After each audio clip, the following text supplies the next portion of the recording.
তোমাকে জড়িয়ে ধরে যদি বলতে পারতাম ভীষণ ভালোবাসি, হয়তো হৃদয়টা একটু হলেও শান্তি খুঁজে পেত। কিন্তু নিয়তির নির্মম খেলায় সে সুযোগটা আর পেলাম না। মনের ভেতরে এত ভালোবাসা জমে আছে,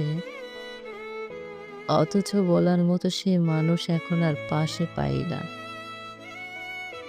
কখনো কখনো মনে হয়, যদি মেঘলা আকাশের নিচে বসতে পারতাম তোমার পাশে, নীরবে হাতটা ধরে বলতে পারতাম তোমাকে ভীষণ মিস করি, তবে হয়তো বুকের গভীরে জমে থাকা ব্যথাগুলো একটু হলেও হালকা হয়ে যেত। কিন্তু হায়, সে মুহূর্তগুলো শুধু স্বপ্নেই থেকে গেল।